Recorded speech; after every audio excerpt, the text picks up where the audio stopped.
Come to page number 5.99, question number 14. देखो एक बार,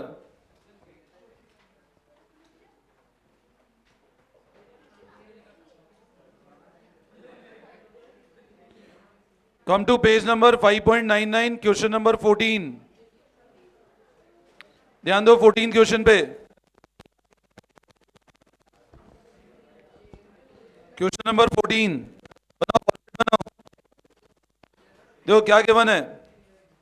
Charles limited earned a profit of 1 lakh after depreciation 20,000 and transfer to general reserve 30,000. Goodwill amortized was 7,000 and gain on sale of machine was 3,000. Other information, change in value of current asset, current liability, asset and cash flow from operating activity. बनाओ format बनाओ फटाफट।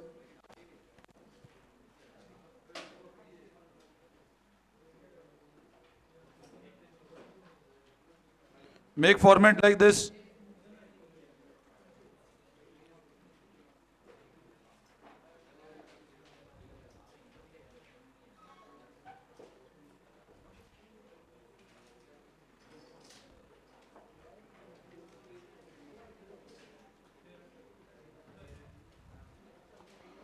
अब net profit कितना है?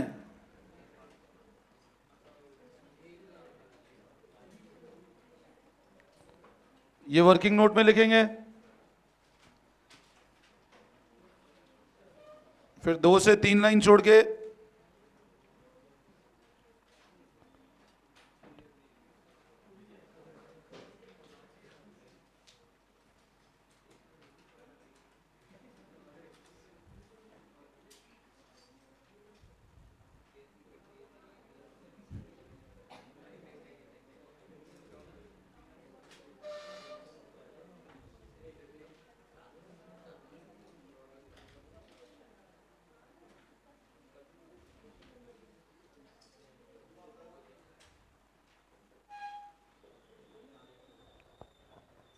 बनाओ ये format पूरा एक बार।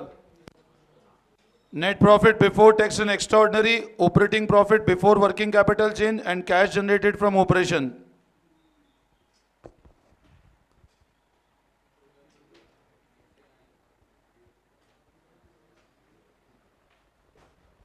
कल वाले जो क्वेश्चन दिए थे डीपीपी में कैश फ्लो के किए हो गए? यस आधो लोग है, बहुत कम यस की आवाज आई मेरे को तो। एक का भी नहीं आया आंसर, एक भी मैच नहीं हुआ। कितने क्वेश्चन दिए थे मैंने? 6। तो कितने हुए? मतलब ऐसे। चलो स्टार्ट करते हैं। देखो अब लिखो वर्किंग नोट। कल उसको डिस्कस कर लेंगे, नहीं किया हो तो आज कर लेना एक बार। कल मैं डीपीपी डिस्कस कर लूंगा एक बार, ठीक है ना? वर्किंग नोट पॉइंट नंबर 1 लिखो, कैलकुलेशन ऑफ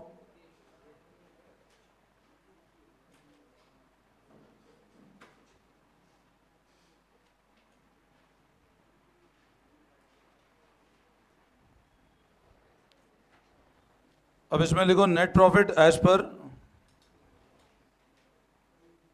बैलेंस शीट। कितना प्रॉफिट है बताओ? 1 लाख।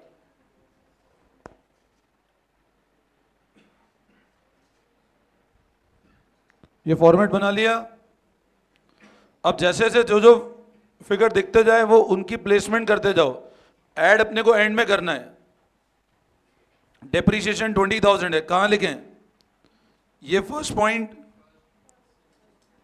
ये सेकंड, ये थर्ड। डेप्रीशिएशन फर्स्ट में लिखें या सेकंड की तरफ? नॉन कैश है तो लिखो add depreciation.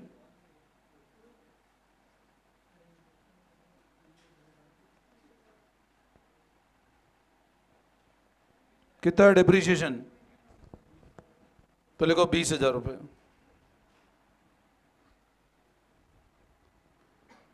And transfer to general reserve 30,000। First second third general reserve में ट्रांसफर है। फर्स्ट में जाएगा अप्रोप्रिएशन आइटम है तो इधर लिखो ऐड।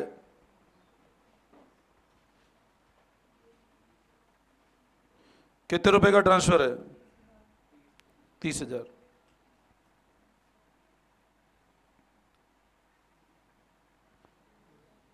गुडविल अमोर्टाइज 7,000, कहाँ लिखें? तो लिखो आप, कितना गुडविल रिटर्न ऑफ है? 30,000 रुपये, 7,000 सॉरी। अमोर्टाइज मतलब राइट ऑफ किया है ना, ध्यान रखना। And gain on sale of machine कहां पे माइनस करें? फर्स्ट, सेकंड, थर्ड, क्या करें? नॉन ऑपरेटिंग इनकम है तो लेस।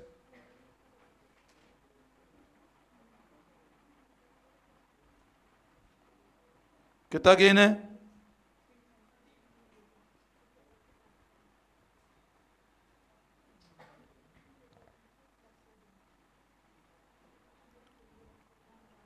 अब पता है, देखो अपन ने क्या पहले ही फॉर्मेट बना लिया ना, तो एक ही रीडिंग में अपन डायरेक्ट करते आ रहे हैं। वरना आप पहले ये करो फिर वापस क्वेश्चन पढ़ो, एक बार की रीडिंग में पूरा क्वेश्चन होता जा रहा है अपना, बस ये ध्यान रखना है ना आपको। जब भी आप खुद पढ़ो ये चेक करो हम एक बार की रीडिंग में क्वेश्चन पूरा कंप्लीट हो रहा है नहीं हो रहा है। नेक्स्ट पढ़ो, other information, trade receivable show increase of 3,000, debtor 3,000 से बढ़ रहे हैं। डेटर का बढ़ना मतलब कैश का, तो फर्स्ट, सेकंड और third, first, second, third, third क्या करें? लेस, तो लेस लिखो। Increase in debtors,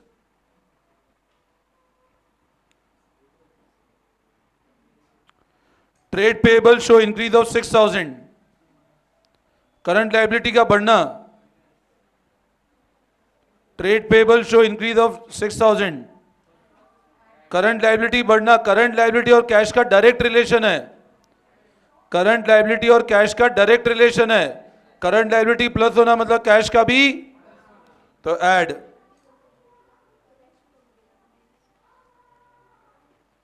increase in payable कितना?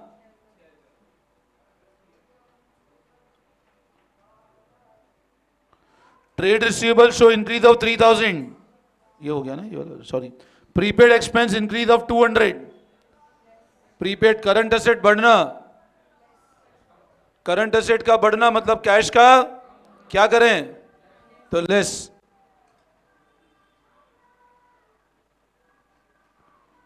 इंक्रीज इन प्रीपेड कितना? 200, और आउटस्टैंडिंग डिक्रीज ऑफ 2,000 क्या करें? आउटस्टैंडिंग में 2,000 इंक्रीज हो रहा है, अब आउटस्टैंडिंग का डिक्रीज होना मतलब कैश का भी कम होना, तो लेस।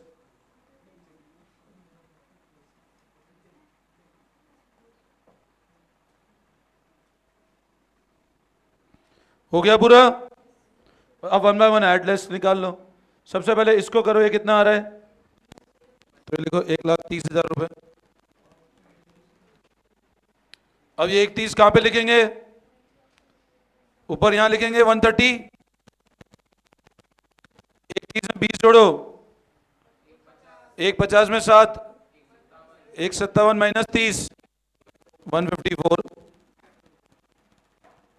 माइनस 3, 151 प्लस 6, 157, 157 माइनस 2, 155 और माइनस 200, 154, 800।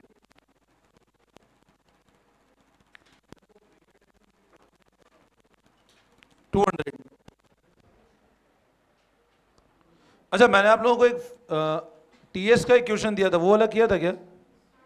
टीएस का एक क्वेश्चन दिया था ना, क्वेश्चन नंबर कौन सा था? 26 कर लिया वो वाला? ठीक है, समझ में आया? देखो आप नहीं आते हो तो एटलीस्ट रिकॉर्डिंग देख के आया करो।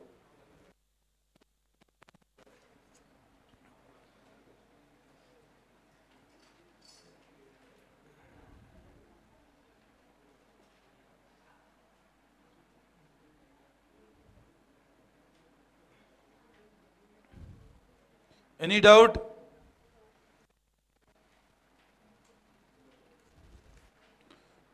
यहां तक कोई कंफ्यूजन? वापस समझाऊं? ठीक है,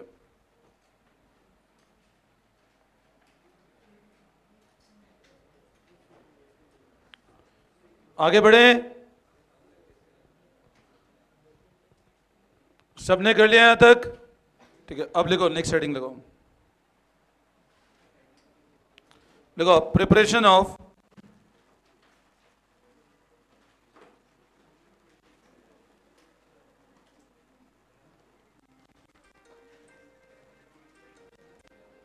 preparation of fixed asset account when accumulated depreciation oblique provision for depreciation is given.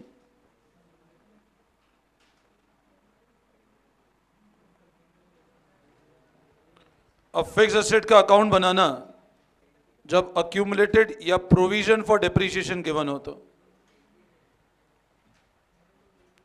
अब जो हम लोग पढ़ रहे हैं वो ये पढ़ रहे हैं कि फिक्स एसेट का अकाउंट प्रिपरेशन करना व्हेन प्रोविजन और अक्यूमुलेटेड डेप्रीशिएशन इज गिवन।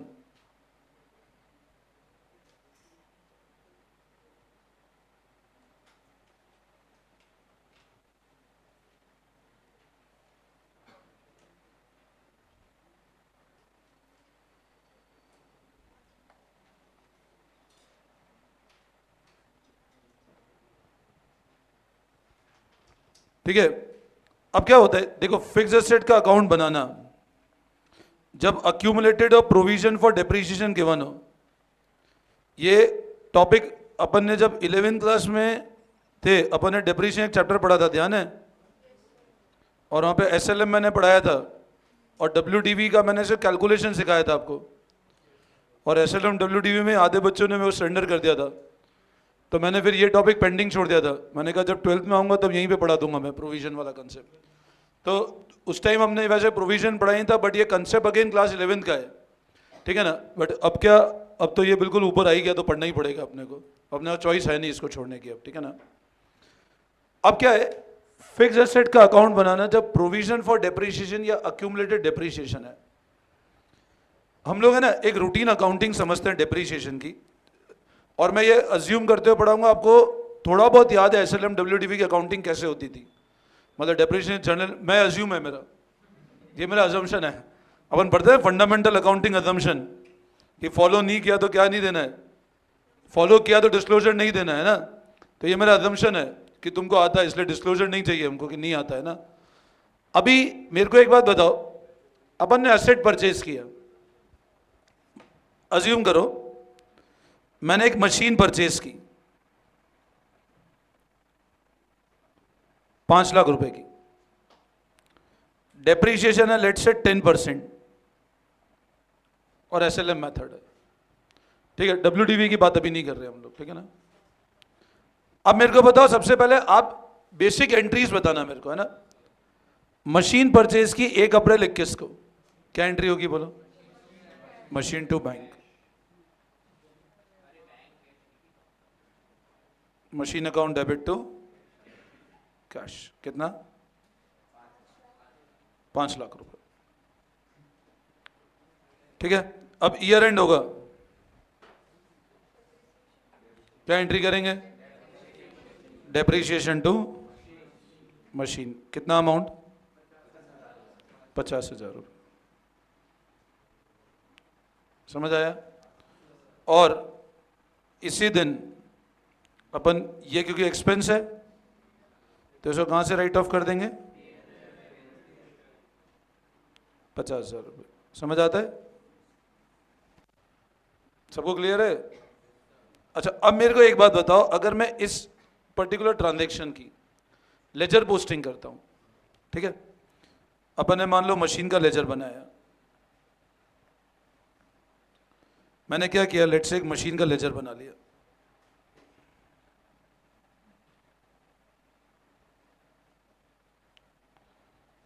एक अप्रैल 21 को क्या लिखें? 5 लाख। अच्छा, तो आप बोलोगे सर इसकी पोस्टिंग हो गई, इसकी पोस्टिंग कैसे करें? कौन सी तारीख को? कितना? 50,000, तो ये साल एंड होगा 4.5 लाख। ये आता है ना सबको? फिर यूं जबरदस्ती बोल रहे हो नहीं आता है सर, यही तो था, ध्यान है ना? हाँ बस तो मैंने क्यों बोला टफ है? ठीक है, अब मेरे को एक बात बताओ, अच्छा P&L में कैसे अपन डेप्रीशिएशन अकाउंट बनाएंगे? डेप्रीशिएशन अकाउंट में क्या पोस्टिंग करें बताओ? इस वाली एंट्री की टू मशीन, तो हमने यहां लिख दिया टू मशीन, कितना अमाउंट से? अच्छा बताओ इस वाली एंट्री क्या पोस्टिंग करें? तो हमने लिख दिया बाय P&L। समझ आया? हो गया ये वाला अपना, और ये अकाउंट क्लोज हो गया। समझ आता है? अच्छा अब नेक्स्ट ईयर क्या होगा? ये ओपनिंग बैलेंस आएगा 4.5 लाख का, ऐसे ही होगा। अच्छा बताओ अगर 31 मार्च 22 को बैलेंस शीट बनती है तो बैलेंस शीट में क्या होगा बताओ? मशीन कितनी आएगी? 4.5 लाख। डेप्रीशिएशन कितना आएगा बैलेंस शीट में? नहीं आएगा। क्यों नहीं आएगा बताओ? क्लोज हो चुके, बैलेंस होता तो लिखना ही पड़ता, बट आप बैलेंस ही नहीं। अच्छा मान लो एक क्लोज मैं 40,000 से ही करता तो 10,000 तो लिख, फिर डबल एंट्री मैच नहीं होती। आप भले ही वो एक्सपेंस है, अपन पार्टनरशिप में पढ़ा था एडवर्टीजमेंट एक्सपेंस, इनकर भले ही पूरा किया बट राइट ऑफ कम किया, मतलब फिक्टिशियस सेट है तभी तो बुक्स में दिख रहा है अपने को, मतलब बैलेंस पड़ा हुआ है उसमें। बट अगर आपने 50,000 कर दिया तो बैलेंस आएगा ही नहीं। यस और नो? ठीक है। अच्छा मेरे को बताओ अगर ये डिप्रीशिएशन नहीं करके और यहां नहीं करके net entry P&L to machine बच रही नहीं बच रही है? मतलब P&L to machine net entry बच रही है कि नहीं बच रही है? बात तो वही है ना, 50,000 मशीन कम किया आपने, भले डिप्रीशिएशन से कम करो बट अल्टीमेट जाना तो प्रॉफिट कम करना था। आप अगर डिप्रीशिएशन की एंट्री नहीं करके सिर्फ P&L टू मशीन कर दो, कोई गलत है क्या? अल्टीमेट होना तो प्रॉफिट कम है, इसलिए तो डिप्रीशिएशन के थ्रू रूट किया। मेरा प्रॉफिट 50,000 कम होना है, कैश नहीं देना है, बट आप P&L टू मशीन भी एंट्री करोगे तो गड़बड़ का है तो सही ना? नेक्स्ट ईयर आएगा। अब बताओ नेक्स्ट ईयर आया, वापस अब बात करते हैं 31 मार्च 23 की, क्या एंट्री करेंगे बोलो? देखो मैं बहुत सिंपल टर्म में समझाने की कोशिश कर रहा हूं, अक्यूमुलेट डेप्रिसिएशन, मतलब अभी इसको समझाते समझाते आगे अक्यूमुलेट डेप्रिसिएशन तुमको समझ आ जाएगा, बट ध्यान से फोकस करोगे तो बहुत इजी कंसेप्ट है, और नहीं ध्यान दोगे तो फिर कुछ, कल भी डीपी में 4-5 क्वेश्चन अक्यूमुलेटेड के थे, अब जो भी क्वेश्चन आएंगे सारे अक्यूमुलेट डेप्रिसिएशन वाले आने वाले हैं, इसलिए ध्यान से समझ लेना कंसेप्ट को। अब मेरे को बताओ अगले साल, और बहुत सिंपल कंसेप्ट है, समझ में आ गया तो बहुत सिंपल है, रटना नहीं है अपने को। अगले साल मेरे को एक बात बताओ, मैं ये वाली एंट्री रिपीट कर लूं पहली वाली? क्यों नहीं? परचेस तो एक बार ही करेंगे। अच्छा ये वाली एंट्री रिपीट करूं नहीं करूं? करना पड़ेगा। तो आप बोलोगे सर 31 मार्च 23 को एक एंट्री वापस करो, क्या? कितने रुपए से?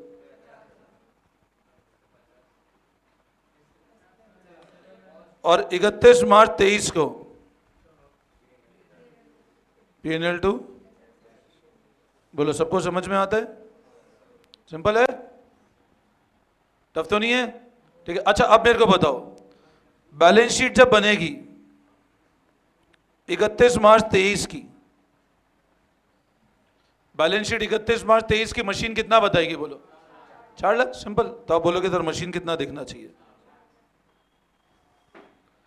अगला साल वापस आया फिर ये एंट्री रिपीट होगी, अब मशीन कितनी दिखेगी? फिर 3, ऐसे कम होती जाएगी मशीन। और ये आप बोल रहे हो सर डेप्रीशिएशन बैलेंस शीट में नहीं दिखेगा, डेप्रीशिएशन नहीं दिखेगा ना? एग्री कर रहे हो? अच्छा बताओ ये जो 4 लाख है, ये 3.5 लाख है, ये 3 लाख है, ये क्या चीज है? ये कॉस्ट है, बुक वैल्यू है, या डेप्रीशिएशन है? सर कॉस्ट तो 5 लाख है, डेप्रीशिएशन ये भी नहीं है, ये क्या है? ये बुक वैल्यू है। एग्री करते हो? यस और नो? ये अपन ने अभी तक सीखा था, मतलब ये वो चीज है जो अपन ने अभी तक पढ़ा था लास्ट ईयर तक, इसमें कोई दिक्कत? सबको समझ आ गया? अब क्या करता हूं मैं, अकाउंटिंग मान लो अभी हमने बुक्स देखी 3 साल के बाद, मान लो 31 मार्च 2027 को देखा हमने, मैंने कहा यार मेरी मशीन तो धीरे धीरे बहुत कम होती जा रही है, 3 लाख रह गई, अब 2.5 लाख रह गई, 2 लाख रह गई, ये मशीन कम होती जा रही। मैंने कहा ये अकाउंटिंग गड़बड़ है यार, कि हर साल मशीन की वैल्यू कम होती जा रही है। मैंने कहा ऐसा कोई तरीका अपनाया जाए कि मशीन हमेशा बुक्स में कितने पे चले और डेप्रीशिएशन भी लग जाए, कि डेप्रीशिएशन भी चार्ज हो जाए और मशीन 5 लाख पे चले। अब भले ही तुम बुक्स में 5 लाख पे चलाओ, बट जब बेचोगे तब प्रॉफिट लॉस तो ऐसे निकलेगा ना। आज मेरे को एक बात बताओ, मैंने ऐसा बोला, मान लो मैंने फोन लिया लेट से 3 साल पहले, मैंने फोन की अकाउंटिंग इस तरह करी कि मेरे फोन की जो कॉस्ट थी वो 1 लाख थी, 4 साल बाद भी 1 लाख ही चल रही है। मैंने अकाउंटिंग घुमा फिरा के कर ली, मेरी बुक्स में वैल्यू कितनी चल रही है, और मैंने खरीदा भी 1 लाख पे ही था। और मैं जब 4 साल बाद इस फोन को बेचता हूं, अब मान लो मैं 4 साल के बाद ये लेट से फोन को बेचने गया, ये नयन मिल गया मान लो मेरे को, और नयन बोला सर मेरे को फोन खरीदना है। मैंने कहा ठीक है ये फोन है तो खरीद ले। तो कितने का फोन है? मैंने कहा देख भाई बुक्स में तो 1 लाख का चल रहा है, तो एक काम कर तो 80,000 में ले ले। तो नयन बड़ा परेशान, बोले यार, बोले पीछे से आगे तक तो ठीक था, बट तो ये टॉपिक किस बात के बना रहे? 1 लाख का फोन 4 साल पहले था और आज वो फोन 80,000 में बेच रहे हैं।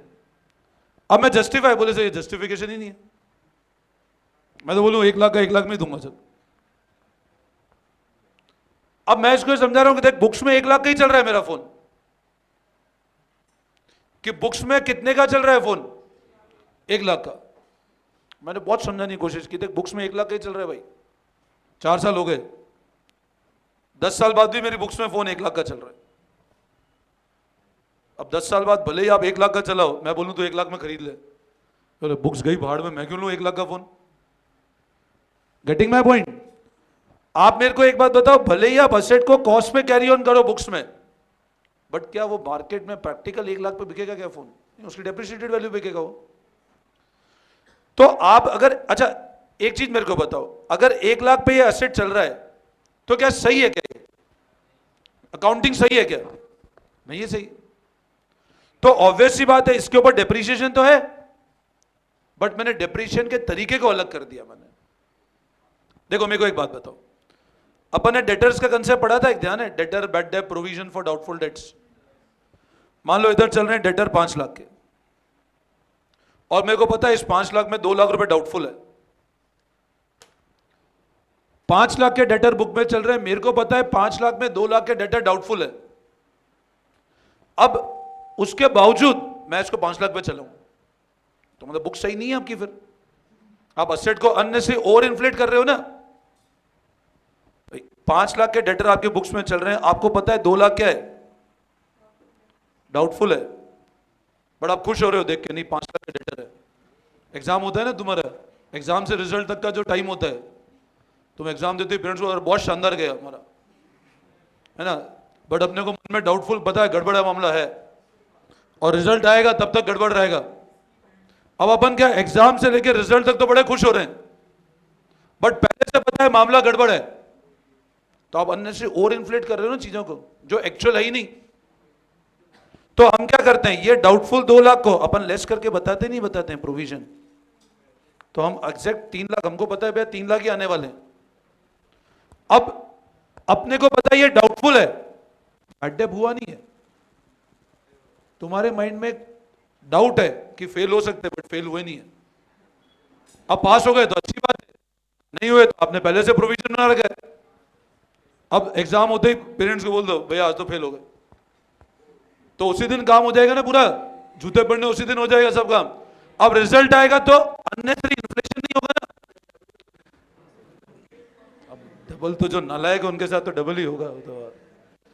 अब मेरे को एक बात बताओ, मैंने डेटर 5 लाख के लेके डाउटफुल 2 लाख था, मेरे को पता है आएंगे कितने? 3 लाख, बट आप प्रोविजन तो बनाओगे ना। अब आप डेटर 5 लाख की बजाय बुक्स में भले 7 लाख लिख दो, हाथ से लिखना ही तो है, सिंपल करना क्या है? आप बोलिए 70 लाख कर दो, बट 70 लाख आएंगे क्या? तो हमेशा एक बात ध्यान रखो, अगर आपके खर्चों का प्रोविजन या नुकसान का प्रोविजन है तो एसेट के अगेंस्ट चलना तो चाहिए। लेकिन अब मैंने कहा डेटर यहां 3 लाख ठीक नहीं लग रहे अपने को, तो मैंने कहा एक काम करते हैं, इस प्रोविजन को इधर लिख देते हैं हम लोग, तो भी फर्क क्या पड़ना है भाई? मैं डेटर यहां लिख दूं 5 लाख रुपए और यहां प्रोविजन फॉर डाउटफुल डेट लिख दूं 2 लाख रुपए, तो बात तो वही है ना। बट मैं खुश क्या देख के हो रहा हूं? 5 लाख डेटर, बट प्रोविजन भी तो है। तो आप एक चीज समझो, आप भले ही एसेट को कॉस्ट पे कैरी ऑन कर रहे हो, लॉजिक समझना, अकाउंटिंग में भले एसेट कॉस्ट पे कैरी ऑन हो रहा है, बट क्या सच में कॉस्ट रियलाइज होगी क्या उसकी? नहीं होगी। तो आपको इसके अंदर डेप्रीशिएशन है, उसका प्रोविजन बना के रखो। आप यहां से लेस मत करो, प्रोविजन क्रेडिट साइड लिख दो, बात तो वही है ना, फर्क क्या पड़ने वाला है? तो ये चीज हमेशा ध्यान रखना, अगर एसेट बुक्स में कॉस्ट पे कैरी कर रहे हो आप, ऐसा हो ही नहीं सकता एसेट डेप्रीशिएट नहीं हो। डेप्रीशिएट तो होगा, यहां नहीं दिख रहा है, उसका आपने क्रेडिट साइड में प्रोविजन बना दिया। अब मैंने ये बोला मेरे को इस तरह की अकाउंटिंग बताओ जो एसेट कॉस्ट पे चलता रहे, एसेट कम नहीं दिखना चाहिए। अब एसेट कम नहीं दिखना चाहिए, बट प्रैक्टिकल कम तो बुक्स में कम नहीं करना है। तो हमने क्या किया, अब एसेट परचेज किया वापस, वही वाली एंट्री को वापस घुमाते हैं हम लोग। हमने एंट्री ऐसे करी, मशीन टू कैश, कितने का एसेट था? अब अभी आप लोगों ने मेरे को दो तरीके अकाउंटिंग के, अभी हमने सीखा था डेप्रीशिएशन टू और P&L टू, ये एंट्री अभी मैंने बताई थी, अभी बताई थी ये वाली एंट्री ना, भूलना मत। अब मैं बोल रहा हूं, मैं इस एंट्री की बजाय थोड़ा सा एंट्री चेंज कर देता हूं। मैं टू मशीन करूंगा तो मशीन कम होगी ना, मशीन कम नहीं करना है हमको। मैंने एंट्री कर दी, डेप्रीशिएशन खर्चा था बुक करा, और मैं लिख दिया टू प्रोविजन फॉर डेप्रीशिएशन। मैंने सिर्फ ये चेंज करा एंट्री में, ध्यान से सुनना मेरी बात। मैंने entry depreciation to provision create कर दिया मैंने, और वो एंट्री कितने से करी? वही सेम 50,000 से। और इसको वापस राइट ऑफ कैसे कर दिया?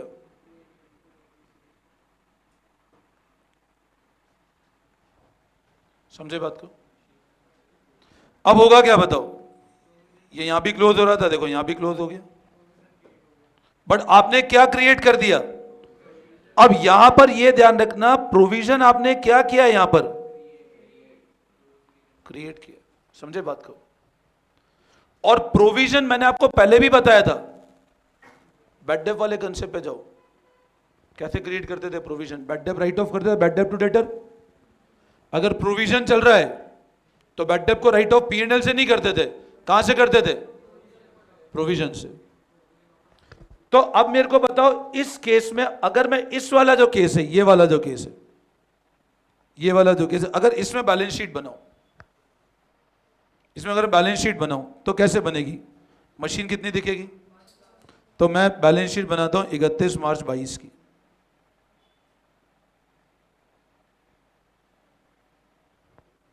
अब बताओ बैलेंस शीट कैसे बनेगी? मशीन कितना डेबिट है? आप बोलोगे सर मशीन यहां लिख दो कितना। अब बताओ, जो पहले वाला केस था उसमें मशीन कितनी आ रही थी? 4.5 लाख। बट बताओ यहां पे 4.5 लाख आएगी क्या? यहां मशीन कितनी दिखेगी? तो मैंने मशीन कितनी लिख दी? 5 लाख। अब सवाल ये पैदा होता है, अरे इधर ध्यान दे,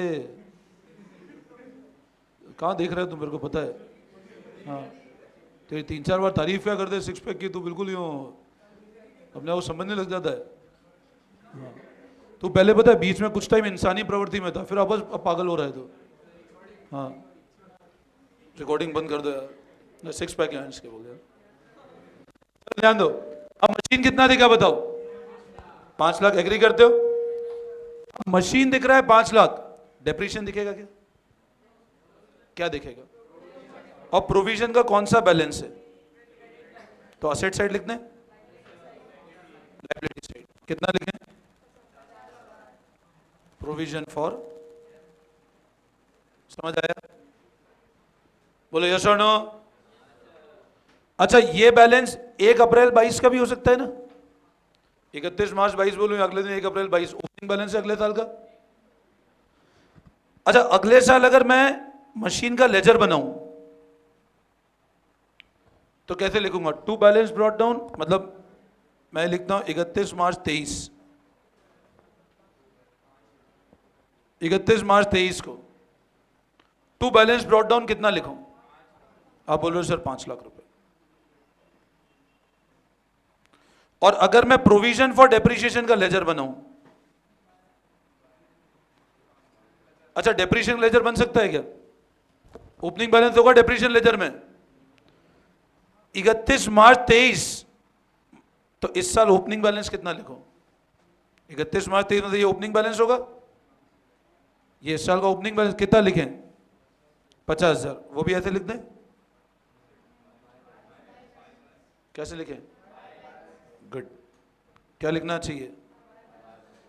कितना? समझ आया? कोई दिक्कत, कोई डाउट? अच्छा, अब वापस नेक्स्ट ईयर आया, साल एंड हुआ, वापस अब मैं वापस पूछता हूं, क्या ये एंट्री करें क्या वापस से? आपने 31 मार्च 22 को ये एंट्री की थी, या तो ये करी होगी या ये करी होगी। अब मेरे को एक बात बताओ, क्या ये वाली एंट्री दोबारा करें क्या? क्यों नहीं? परचेज तो वन टाइम ही होगा। बट मैंने डेप्रीशिएशन के लिए ये वाला मेथड अडॉप्ट नहीं करा, मैंने ये वाला मेथड अडॉप्ट करा। फिर से कितना डेप्रीशिएशन लगाएं बताओ? क्या एंट्री करें? कितना? और फिर से कितना राइट ऑफ करें?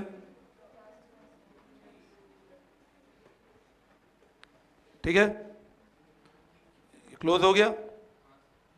अब वापस बताओ, अगर बैलेंस शीट बनेगी कौन सी तारीख की? अब मशीन कितना बताऊं? सर वही सेम 5 लाख, मशीन तो कम हो ही नहीं रही ना। आप एंट्री मशीन कम कहां कर रहे हो? और मैं फिर से ये प्रोविजन फॉर डेप्रीशिएशन 50,000 रुपये, कितना? गुड, 1 लाख रुपए। समझ में आया? अब अगले साल वापस एंट्री रिपीट करोगे, मशीन कितनी हो जाएगी? प्रोविजन कितना हो जाएगा? तो आप देखो डेप्रिसिएशन इकट्ठा होता जा रहा है ना, तो उसको प्रोविजन या बुक में एक और नाम दे दिया जाता है, क्या? Accumulated depreciation. अक्यूमुलेट होता जा रहा है ना डेप्रिसिएशन, एग्री कर रहे हो? अच्छा, अक्यूमुलेटेड डेप्रिसिएशन का बैलेंस कौन सा होगा? डेबिट बैलेंस या क्रेडिट बैलेंस? Credit balance. मतलब अब अगर लेजर बने तो अब अगर मशीन का लेजर बनेगा मान लो 3 साल के बाद, वो फिर भी कितना चलेगा? और अगर एक और लेजर बना लूं मैं तो इधर कितना दिखेगा 3 साल के बाद? यस और नो? सबको आया समझ में? यहां तक कोई डाउट? अब इसको प्रोविजन बोलो या इसको, ये एक ही बात है। अच्छा बताओ, क्या असेट 5 लाख पे चल रहा है, अब मान लो, अज्यूम करो 3 साल के बाद ये असेट को बेच दिया और बेचा 2 लाख पे। आफ्टर 3 ईयर आपने असेट को बेचा और बेचा कितने पर? 2 लाख पे। तो आप बोलोगे 5 लाख माइनस 2 लाख, 3 लाख का लॉस। क्यों नहीं? असेट पे तो 5 लाख का चल रहा है, बट डेप्रिसिएशन चल रहा है 1.5 लाख का, तो आपके मतलब बुक वैल्यू तो है कितने की और बेचा कितने पर? तो बोलो लॉस कितने का हुआ? लॉस तो उतना ही होगा ना भाई। अकाउंटिंग थोड़ी ना बदल जाएगी। अगर ऐसा हो जाए नहीं 5 और 2 का कंपैरिजन हो तो सब लोग कॉस्ट पे चले एसेट हमेशा, कोई डेप्रिशिएट करे ही नहीं। फिर प्रॉफिट लॉस तरीका वही है। यस और नो बोलो? यहां तक कोई डाउट? सबको क्लियर है? ठीक है। अब ये अभी एक बार ये नोटिंग कर लो तुमसे, फिर अभी तो टाइम, फटाफट लिखो आप, लिखो फर्स्ट, लिखो फॉर परचेज ऑफ असेट,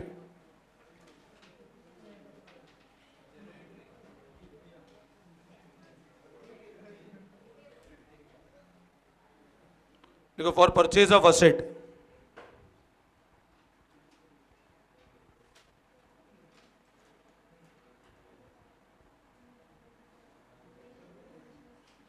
यहां पे लिख देना कॉस्ट,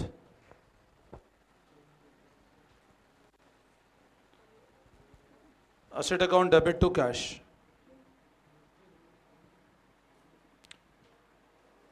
ये अपन एक फिगर अज्यूम ही कर लेते हैं ना, तो ज्यादा बेटर रहेगा तुमको ना।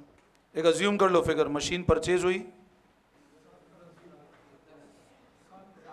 ये लिख लिया आपने असेट टू कैश, इसे नीचे लिख लो आप, machine purchased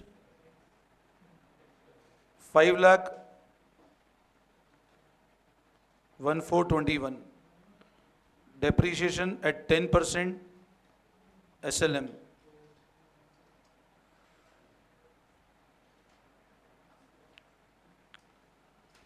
past journal entry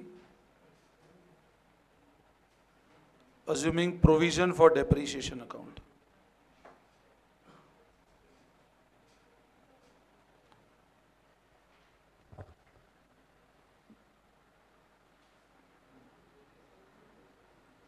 machine purchase 5 lakh, depreciation 10% SLM, past journal entry assuming provision for depreciation is created।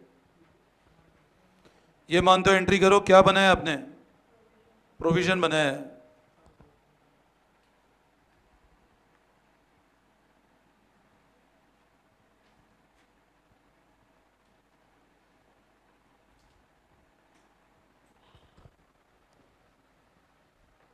Machine to cash 5 lakh rupees, 1/4/21 को असेट परचेज की एंट्री लिखो, machine account debit to cash 5 lakh rupees. चलो इस concept को फिर कल से carry on करते हैं।